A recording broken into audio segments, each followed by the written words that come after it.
મહેસાણાની પડખે જાસલપુર ગામ છે અને કડીની માલીમાં મલાવરાવનું રાજ ચાલે. તો બાપ આજે મારે જાસલપુરના વાવની મેરડીની વાતો કરવી હો. એ મલાવરાવ ઘોડે ચડીને શિકાર કરવા નીકળે અને જાસલપુરની વાવ પાડી, પણ તરસ્યો હતો એટલે વાવમાં પાણી પીવા ઉતર્યો અને વાવના પતરા પાડ્યા અને બોલ્યો કે આવા પતરા કે વાવમાં આ પતરા તો મારા કડીના મહેલમાં શોભે. અને આમ વિચાર કર્યો કે કાલ ગાડા મોકલું અને તોપોના ભડાકા કરું પણ વાવના પતરા લઈ જવું. બીજો દાડો થયો અને જાસલપુરની માલિપા કડીના દરબાર મલાવ રાવ આયા. 35 ગાડા લઈને આયા. ગામ લોકોને કીધું કે વાવ તોડી નાખવાની છે. ત્યાં તો જાસલપુરની માલિપા એક ડોશી બોલી હો, બાપ આજ મારી મેરડી મરી જઈ. મઠની માલિપા વાવની અંદર મારી મેરડી બેઠી છે, મારા બાપની દેવી. આજે એને વાદી લૂંટી ગયા. જો વાદી લૂંટી ગયા છે તો મલાવરાવ આજે વાવ તોડી નાખશે, પણ મારા બાપની દેવી મેરડી બેઠી છે અને જો મલાવરાવને હાથ પેટીએ તો ગોતે હાથ આવવા દે તો જગતમાં મારી મેરડી બેઠી હતી હો બાપ. કે જોજો હો મારી કાલ દેવી પૂજક સમાજને કાલે ટીલી વાગશે.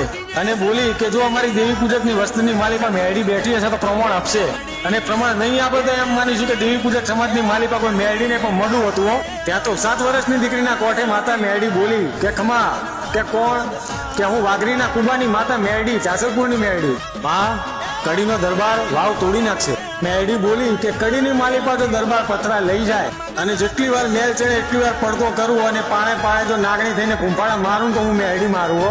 અને મેરડી બોલી કે છેલ્લા ઘટના કાંગણે જો મેરડી થઈને બેહું અને જગતની માલિપા જાસલપુરની મેરડી જો કડીના હાથમાં માળે જેમ બેહી જવું અને 52 ગજની રજાવાળી મેરડી ના બનું તો માનજે તારી મેરડી બોલી હતી. કહેવાય છે કે 35 ગાડા અને 13 હાથી મલાવ રાવે જાસલપુરની વાવમાં મોકલ્યા અને 7 વર્ષની દીકરીના કોઠે માતા મેરડી બોલી. અને માતા બોલી કે 35 ગાડાના બળદ મરી જાય અને ઊંટડા ભાગી જાય અને 13 હાથીને જમીન પાડીને જો ભૂલમાં ભંડારી નાખો તો માંજે બાપ તારી જાસલપુરની મેરડી બોલી હતી. અને માં મેરડીએ 13 હાથીને નંદાસરની સીમમાં ભંડારી નાખ્યા. અને હાલ પણ નંદાસરની માલિપા મુસલમાનનું રાજ, અને જ્યાં માતાજીએ 13 હાથી ભંડાર્યા ત્યાં હાથીઓ ટીંબો તરીકે ઓળખાય છે. પણ મેરડી વિચાર કરે છે કે જો હું વાવના પતરા નહીં લઈ જવા દઉં તો મને મેરડીને જોણશે કોણ. મલ્હાવરાવે ફરી દેવી ગાડા મોકલ્યા અને વાવના પતરા કડીમાં લઈ ગયો અને કડીની માલિપા હાથ કોઠા ચણ્યા અને માતાએ મેલ પડતો કર્યો. આમ મલાવરાવની મેરડીના કાંગરા માતાજી 7 વખત પડતા કર્યા અને 8મી વખત મલાવરાવે મેલ ચણ્યો. પણ મેરડીને કહ્યું લાય મલ્હાવરાવને સપને ઉતરું.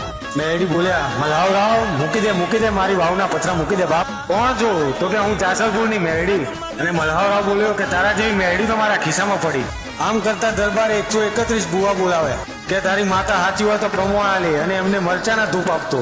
એમાંથી એક જીવણ ભૂવો. અને માતા બોલી હતી કે જે દાડે મલ્હાવરાવ તારા પારખા લેવા આવે અને જો તારા કાળે પછેરીની માથે તો ચકલી બનીને બેઠું તો મોન છે તારી માતા બોલી હતી. અને આમ કરીને મેરડીએ મલ્હાવરાવનું અભિમાન ઉતાર્યું અને કડીના હાથમાં વાળે વાહો કર્યો. જે લોકોમાં મેરડીને માનતા હોય ચોક્કસ મેસેજમાં જય મેરડીમાં લખજો.